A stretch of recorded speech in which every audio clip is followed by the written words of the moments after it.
Up to Q&A. What we do ask is raise your hand, we'll call on you, and you get the mic. Please introduce yourself and your affiliation. After the Q&A, we'll do a photo op here at the top of the stage, and then we will break down for one-on-ones. So let's take home. Pleasure to bring the stage the chairman of the New York Jets, Mr. Woody Johnson.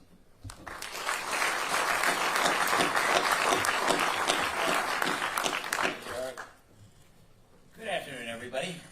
How you all doing? Really good. This is a happy day for my brother and I, for the organization here, and especially for the Jets fans all over. The fact that we're here today is really a testament to what's been going on here and what the coach and the general manager and the staff has built over the last 2 years. The culture that enabled us to attract somebody of the caliber that we're looking at right now, Aaron Rodgers, Hall of Famer, future Hall of Famer. Aaron is a tremendous player, is an understatement, and he makes everybody around him better. And we're so happy to have him. We are delighted and happy. We couldn't be happier to have him as a New York Jet. I just like to have a round of applause right there.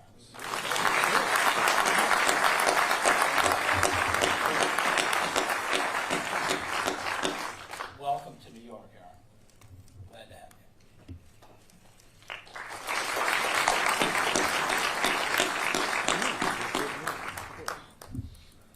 I thought you were supposed to shake my hand.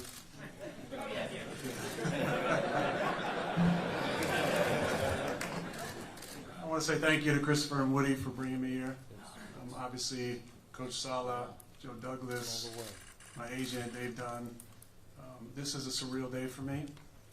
After spending 18 years in the same city, it's been a lot of introductions today, meeting a lot of people, but there's a lot of excitement.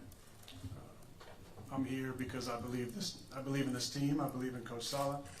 I believe in the direction of Joe Douglas. Obviously, he's drafted really well the last couple of years, having the offensive and defensive rookie of the year.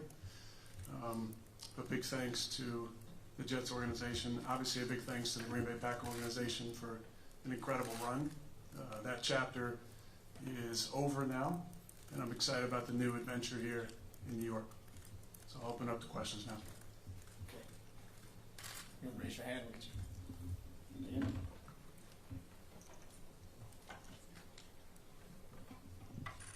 Hi, Aaron. Welcome. Congratulations. Tina Cervasio from FOX6 New York.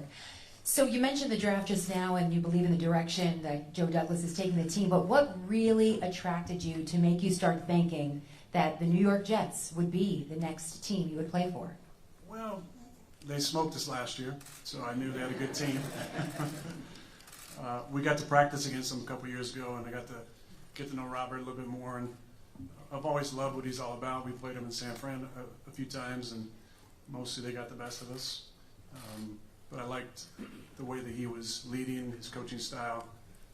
A big reason I'm here, a guy I mentioned is Nathaniel Hackett, who's here. Hack and I became really close friends for 3 years in Green Bay, and I love him like a brother, and I believe in him, and I'm really happy to be back working with him again. Obviously, Joe has got a great track record so far of drafting some incredible players, but it takes a system. And obviously Robert has the right sauce, so I'm excited about getting to work with him and Brick and Mark Kwan, former teammate of mine, and it's a great staff. But you know, I'm an old guy, so I want to be part of a team that can win it all. And I believe that this is a place we can get that done. Over here, Rich. Hi, Aaron. Rich Salini, ESPN. It's been about 6 weeks. Hey, it's been about 6 weeks since you said on McAfee that you wanted to play for the Jets. So I'm just curious, what was it like? This process lasted a pretty long time, longer than people expected. What was it like for you waiting the 6 weeks? And was there any point where you thought maybe that this trade would not happen? And when did you know for sure that you were going to be a Jet? Not really. I believed it was going to happen the entire time. Just a matter of, I think, waiting each other out. My intention coming out of the darkness was to pursue this opportunity, and I enjoyed the meeting with Woody and Christopher came out. These two guys, Hack, Jaime, and I just got a great feel with all those guys. about the possibility. And as I leaned into it, getting back into some more strenuous workouts, I just really believe that this was where I was supposed to be. A lot of things had to come together, and I believe there was some major synchronization to make this happen. But I'm excited about the opportunity here. I always believed this was possible, and things moved pretty quickly on Monday, and thankfully I'm here now. Bruce. Aaron, Bruce Beck, NBC4 New York. Hey, Bruce. Welcome. Thank you. How driven are you to win for this fan base, which hasn't been to the playoffs since 2010, the longest stretch in professional sports for the 4 different leagues right now? I mean, it's exciting. The Jets have an incredible, passionate fan base. I saw that last year at Lambeau. Obviously, you know about Fireman Ed and you know, his passion for the team. I think that's an exciting draw to this as well, as being a part of something special. I grew up watching old VHS tapes of the Super Bowls, and so obviously I know about the guarantee and Broadway Joe. Been a while since then. I noticed walking in this morning that Super Bowl III trophy is looking a little lonely. So. Right. Hey, Aaron. Brian Costello, New York Post. In your view, is this, you're here for 2023 and then we'll see what happens, or do you view this as more than a one-year thing right now? Yeah, right now I'm just going to focus on this season, and I'm excited about being here. I expect to be here for the duration of the off season, and I'm excited to get to know my new teammates and the coaching staff and the organization, and obviously I have a background with Coach Hackett in that offense, but I'm excited about just diving in and being a part of this group and getting to know some of the names of my teammates, and also I'm excited about working with all you guys. I've heard a lot about the New York media, and excited to see what that's all about. Matt Schneidman, The Athletic. Hi, Matt. Hi, Aaron. So you obviously said with Pat and AJ that you would have liked more direct communication about moving on from you. Then Brian comes out and says, we tried to, he just didn't respond. What actually happened this offseason between the two sides that led us to where we are now? I mean, I don't know if I need to really get into the specifics. I will say, people that know me, I'm fortunate to live in a beautiful house. The only downside is I have very limited cell service. So if you want to get a hold of me, I have to see your face. You got to FaceTime me. So the only response to the communication thing is there's records in your phone about who called you, when, FaceTime, and there wasn't any specific FaceTimes from any of those numbers that I was looking at. That's neither here nor there, because we're in this position. Obviously, that's somehow what the direction they wanted to go, as far as they couldn't get a hold of me, which led for this to be the case. My point was, if there was a change that wanted to be made, why wasn't that told to me early in the off season? Now, obviously, my future was undecided at that time. I didn't know if I wanted to keep playing.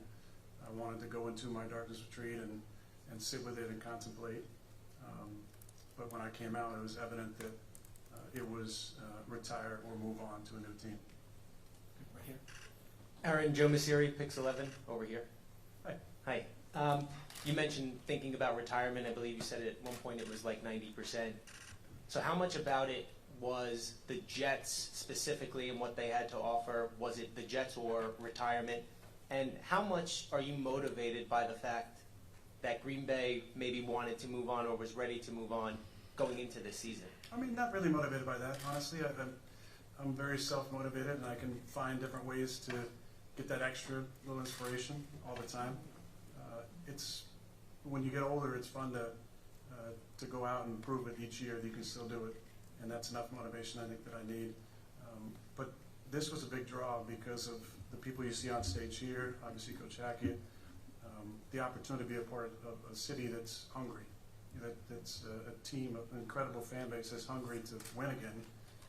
12 years without the playoff, not Super Bowl wins since Super Bowl III. It's been a long time. So the opportunity to be a part of something special here, it's different. It's similar to Green Bay in that way. When you win in a city like Green Bay, I assume for a team like the New York Jets, you go down in history. There's something special about adding that to your legacy. Hi, Aaron. How are you? Josine Anderson, Hi, Senior Josine. Sports. Good to see you. You specifically said that right now you just want to focus on this season, but can you specify whether you were asked by Jets brass for a longer investment in terms of your time, given the resources that they're giving up to get you? And then can you specify when you plan on practicing and if that is before mandatory? The first part, there wasn't any specific conversation that I would like to share with that. Again, I'm an older player, so there's a lot more than just the playing part. There's the body part that comes into play. But the reason I take care of myself is to allow myself to continue to play into my 40s. And I'd always dreamt about being a starter at 40. I'll turn 40 in December of this year. But I'm going to be here for the foreseeable future. I think it's important. Obviously, I know the scheme that Hack's putting in. There's some tweaks, but I want to get to know the guys and be around the facility. And obviously, I haven't really spent much time in Jersey outside of Teterboro, so I'm going to get to know the area and figure out a place to live and all that stuff. And I want to be here to do that. So there's a lot of reasons to be here. Most importantly, just to get to know the guys and put together some fun events to start that team building, which I think is really important this time of year. Where do you plan on practice? Yeah, does tomorrow count? Yeah, tomorrow, I'll be in there tomorrow. Yeah.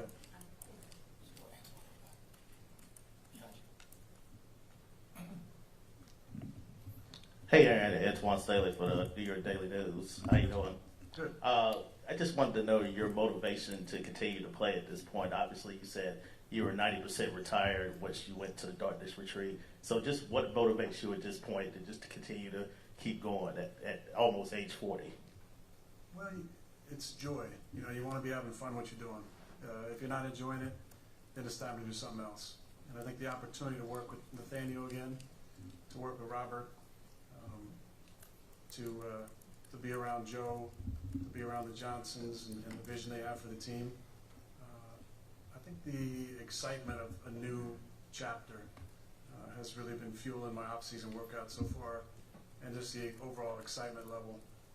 I've mentioned the Jets fans, an incredibly passionate group. I'm excited to meet them, to play in front of them, but to be a part of something special is what keeps you coming back. And I think this is building right now. And what Coach has done the last couple of years, he's building something special the right way with the right values, the right type of leadership, and I think I can just fit in perfectly. I'm not here to be a savior of any kind. I'm just here to be the best quarterback I can be, to lead authentically, and to inspire the guys around me to raise their level of play to an even greater spot. Aaron, Zach Rosenblatt with The Athletic. You alluded to this before, but whenever somebody comes here, they talk about can he handle the New York media market, all that stuff. I'm curious what you think about moving to a big market like this and how you think the added attention, how you think you'll be able to handle that. I'm excited about it. I definitely have heard a lot about the media. You guys have a job to do. You're very good at it. I'm excited about the opportunity to work with you all, to get to know you guys. And I've been in Green Bay for 18 years. It's a long time in a small town. It's been great. I grew up in a small town. I think when you grow up in a tiny little town in Northern California, you dream about being in a big city. You dream about living in a big city and having places to go eat and interesting things to do. And obviously with the city being 40 minutes away, you got a lot of that stuff. But I'm excited about the opportunity. Look forward to meeting you all and starting a relationship. Take a couple more. Aaron, Ryan Dunleavy from the New York Post. All right. Hi. There's certainly a sense of deja vu here with a Packers icon coming to the Jets. I'm wondering, I don't know what your relationship is with Brett, if you guys talked at all about this and any idea of what to expect here, and then was there any hesitation on your part, I guess, making the same exact jump that the guy you've been compared to your whole career made? Well, he had a legendary career. It is very ironic that our paths have kind of taken another step in the same direction. Brett and I, over the years, had talked about this transition and what it was like. But that was different coaching staff, different GM, different circumstances. I'm excited about the opportunity to work with these guys and my teammates and coaching staff. But nice pictures there. Good job. But we haven't talked specifically about this opportunity. Aaron, Ian O'Connor, HarperCollins. Ian? Hey, Aaron. Just wondering, there's obviously been a lot of conversation about how you can elevate the Jets, but you mentioned legacy earlier. What do you think winning a championship for a New York franchise that hasn't won one in decades would do for your historical standing in the sport? Well, I mean, I don't really know about the historical standing in the sport. I think more from this organization standpoint, it'd be really special. There's some iconic names that have played here, probably none more iconic than number 12. And I heard what he said about unretiring his number, but to me, 12 is Broadway Joe, and I didn't want to even go down that path, and I'm excited about going back to my college number. But there's something special about playing in the city for a team like this with a storied franchise, and obviously going way back to Super Bowl III. To be a part of something special would definitely help you go down in the history of an organization. Already have 18 years in an incredibly iconic organization, and it'd be fun to be a part of the history of this one as well. Thank you, everybody. We will do the photo op right now and break down for one-on-ones. Appreciate everybody for coming. Thank you so much.